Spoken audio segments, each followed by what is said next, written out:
सभी श्रोताओं का रामायण की कथा में हार्दिक स्वागत अभिनंदन। आज के इस वीडियो में आप सभी के सामने प्रस्तुत है राम की वापसी और विलाप। बढ़ते हैं कहानी की तरफ। मारीच का वध करके राम आश्रम की ओर लौट रहे थे तो पीछे से एक मादा सियार ने बड़े कठोर स्वर में चीत्कार किया। वन के मृग एवं पक्षी उनके बाईं ओर चलने और उड़ने लगे। इन अपशगुनों को देखकर राम का हृदय आशंकित हो उठा। उन्हें सीता के अशुभ की चिंता संतप्त करने लगी। इतने में ही उन्होंने मार्ग में लक्ष्मण को आते देखा। लक्ष्मण को देखकर उन्हें ऐसा प्रतीत हुआ कि किसी राक्षसी षड्यंत्र के फलस्वरूप सीता किसी कठिनाई में फंस गई है। चिंतित होकर उन्होंने लक्ष्मण से पूछा, लक्ष्मण, सीता कहाँ है? मैंने तुम्हें आदेश दिया था कि तुम सीता की रक्षा करना, तो तुम उसे अकेली कैसे छोड़ आए? वह किसी विपत्ति में तो नहीं फंस गई? वह जीवित होगी कि नहीं? शीघ्र बताओ, उसे क्या हुआ है? यदि वह जीवित नहीं होगी तो मैं भी अपने प्राण त्याग दूंगा। कहीं ऐसा तो नहीं है कि उस मायावी राक्षस ने हाँ लक्ष्मण कहकर तुम्हें भी भ्रम में डाल दिया है और तुम सीता को अकेली छोड़कर यहाँ दौड़ आए हो? अथवा सीता ने ही भ्रमित होकर तुम्हें यहाँ आने का विवश किया हो? ऐसा प्रतीत होता है कि राक्षसों ने अपने प्रतिशोध लेने के लिए ये चाल चली है और तुम इसमें फंस गए हो। खर और दूसर की मृत्यु का बदला लेने के लिए उन्होंने सीता का वध कर डाला होगा। राम के इस वचन से व्यथित लक्ष्मण बोले, भैया, मैं उन्हें स्वयं अपनी इच्छा से छोड़कर नहीं आया हूँ। मैंने उन्हें अनेक प्रकार से समझाया, किंतु वे चेतना मोह में से ग्रसित होकर मुझसे कहने लगी कि तुम्हारे मन में पापपूर्ण भाव भरा हुआ है। तुम अपने भाई के दुश्मन हो और उनकी मृत्यु के पश्चात मुझे प्राप्त करना चाहते हो। उनके इस प्रकार से कहने पर मैं रोष से भर उठा और आश्रम से निकल आया। इस प्रकार से उन्होंने ही कठोर वचन कहकर मुझे यहाँ आने के लिए विवश कर दिया। लक्ष्मण के वचनों को सुनकर राम ने कहा, सौम्य, तुम सीता को छोड़कर चले आए, ये तुमने अच्छा नहीं किया। सीता तो क्रोध में विक्षिप्त हो रही थी और क्रोध में भरी हुई नारी के मुख में कठोर वचन निकलना आश्चर्य की बात नहीं है, किंतु तुम तो समझदार हो। मेरे आदेश की अवहेलना कर तुम्हारा इस प्रकार से चले आना अनुचित है। चिंतित राम और लक्ष्मण जब अपने आश्रम पहुँचे तो उन्हें सीता कहीं दिखाई नहीं दी। उन्होंने समस्त पाठशालाओं को देख डाला, किंतु वे सभी सूनी मिली, जैसे हेमंत ऋतु के हिम से ध्वस्त होकर कमलिनी श्रीहीन हो जाती है। उसी प्रकार से पाठशालाएं शोभा शून्य थीं। आश्रम के वृक्ष और पत्ते भी वायु में सनसनाकर दुख से रो रहे प्रतीत हो रहे थे। मृगछाला और कुछ इधर उधर बिखरे पड़े थे। आसन औंधे पड़े थे। वृक्षों के फूल पत्ते तथा कहीं कहीं टहनियाँ टूटी या अध टूटी पड़ी थीं। आश्रम का अस्त व्यस्त दृश्य देखकर राम विचार करने लगे, सीता का किसी ने हरण कर लिया अथवा किसी दुष्ट राक्षस ने उसे अपना आहार बना लिया।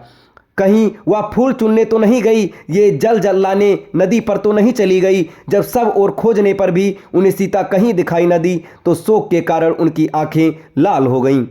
नदी नालों पर्वत कंदराओं में जा जाकर वे उन्मत्त की भांति आवाज दे देकर सीता की खोज करने लगे। अंत में उनकी उन्मत्तता इतनी बढ़ गई कि वे कभी कदम्ब के वृक्ष के पास जाकर कहते, हे कदम्ब, मेरी सीता को तेरे पुष्पों से बहुत स्नेह था, तू ही बता वह कहाँ है। कभी विल्व के पास जाकर उससे पूछते, हे विल्व विटप, क्या तुमने पीत वस्त्रधारिणी सीता को कहीं देखा है? इस प्रकार वे कभी किसी वृक्ष से, कभी किसी लता से और कभी पुष्प समूहों से सीता का पता पूछते। कभी अशोक वृक्ष के पास जाकर कहते, अरे अशोक विटप, तेरा तो नाम ही अशोक है, फिर तू सीता से मेरी भेंट कराकर मेरे शोक का हरण क्यों नहीं करता? फिर ताड़ के वृक्ष से कहते, तू तो सब वृक्षों से ऊंचा है, तू दूर दूर की वस्तुएं देख सकता है, देख कर बता, क्या तुझे सीता कहीं दिखाई दे रही है? चुपचाप खड़ा न रहा। यदि तू देखना चाहेगा तो तुझे वह अवश्य दिखाई देगी। इस प्रकार नाना प्रकार के वृक्षों से पूछ पूछ कर रामचंद्र विलाप करने लगे, हे प्राण वल्लभे, जानकी तू कहाँ छिप गई? ये तू वृक्षों की ओट में छिपकर हंसी कर रही है, तो मैं तुझसे प्रार्थना करता हूँ, तू प्रकट हो जा। देख, मैं तेरे बिना कितना व्याकुल हो रहा हूँ। अब बहुत हंसी हो चुकी, मैं हार मानता हूँ। मैं तुझे नहीं ढूंढ पा रहा हूँ, या तू सचमुच मुझसे रूठ गई है? हाँ सीते, बोल, जल्दी बोल, तू कहाँ है? इधर देख, तेरे साथ खेलने वाले मृग शावक भी तेरे वियोग में अश्रु बहा रहे हैं। सीता, तेरे बिना मैं जीवित नहीं रह सकता। मैं चाहता हूँ अभी तेरे वियोग में अपने प्राण त्याग दूँ, किंतु पिता की आज्ञा से विवश हूँ। मुझे स्वर्ग में पाकर वे धिक्कारेंगे और कहेंगे, तू मेरी आज्ञा की अवहेलना करके 14 वर्ष की वनवास की अवधि पूरी किए बिना ही स्वर्ग में कैसे चला आया। हाँ, मैं कितना अभागा हूँ जो तुम्हारे विरह में मर भी नहीं सकता। हाय जानकी, तुम ही बताओ, तुम्हारे बिना मैं क्या करूँ। बड़े भाई को विलाप करते देख लक्ष्मण ने उन्हें धैर्य बंधाते हुए कहा, हे नरोत्तम, रोने और धैर्य खोने से कोई लाभ नहीं होगा। आइए आश्रम से बाहर चलकर वनों और किरिकंदराओं में भाभी की खोज करें। उन्हें वनों तथा पर्वत में भ्रमण करने का चाव था। संभव है वही कहीं भ्रमण कर रही होंगी। ये भी संभव है कि गोदावरी के तट पर बैठी मछलियों की जल क्रीड़ा देख रही हों या किसी भय की आशंका से भयभीत हो कर किसी लता कुंज में बैठी हों। इसलिए हमारे लिए ये उचित है कि हम विषाद और चिंता को छोड़कर उनकी खोज करें। लक्ष्मण के युक्त वचन सुनकर राम उनके साथ वनों, लताओं, गिरी कंदराओं आदि में खोज करने के लिए चले। उन दोनों ने समस्त वन, पर्वत, कंदरा आदि में खोज डाला, किंतु सीता उन्हें कहीं नहीं मिली। अंत में राम निराश होकर बोले, सौमित्र, यहाँ तो कोई ऐसा स्थान शेष नहीं बचा जहाँ हमने जानकी की खोज न की हो, परंतु हमें सर्वत्र निराशा ही हाथ लगी है। अब ऐसा प्रतीत होता है कि मेरी सीता मुझे कभी नहीं मिलेंगी। मैं वनवास की अवधि बिताकर जब अयोध्या लौटूंगा और माता कौशल्या पूछेंगी कि सीता कहाँ है, तो मैं उन्हें क्या उत्तर दूंगा। मिथिलापति जनक को मैं क्या मुंह दिखलाऊंगा। मैं जोर जोर से विलाप करने लगे, हे सीते, मैं तुम्हें कहाँ ढूंढूं। हे वन के मृगों, क्या तुमने कहीं मृगनयनी सीता को देखा है।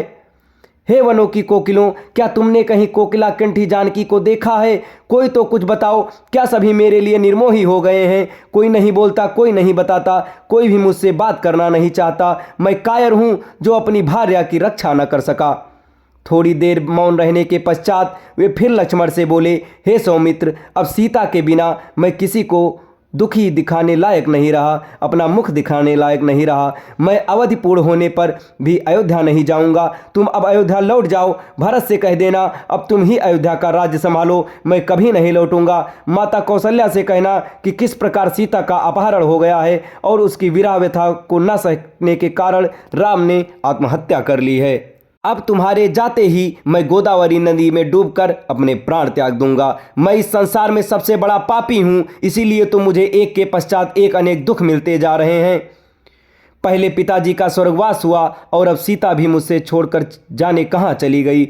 घर बार और संबंधी तो पहले ही छूट गए थे। मुझे रह रहकर ध्यान आता है कि सीता राक्षसों के चंगुल में फंस गई है। वह भी रो रो कर अपने प्राण विसर्जित कर रही होगी। तुम कहते हो कि वन या गोदावरी के तट पर गई होगी। ये सब मुझे बहलाने की बातें हैं। जो वनवास की इतनी लंबी अवधि में एक बार भी आश्रम से अकेली बाहर नहीं निकली, वह आज ही कैसे जा सकती है। अवश्य ही राक्षसों ने उसका अपहरण कर लिया है अथवा उसे अपना आहार बना लिया है। इन वृक्षों, पशुओं आदि से इतना समीप्य होते हुए भी कोई मुझे सीता का पता नहीं बताता। हा सीते, हा प्राणवल्लभे, तू ही बता, मैं तुझे कहाँ ढूंढूं, कहाँ जाकर खोजूं। दोस्तों, ये प्रसंग आपको कैसा लगा कमेंट बॉक्स में ज़रूर बताएं और रामायण की कथा धीरे धीरे आगे बढ़ रही है। हमारे चैनल के साथ जुड़े रहें। धन्यवाद।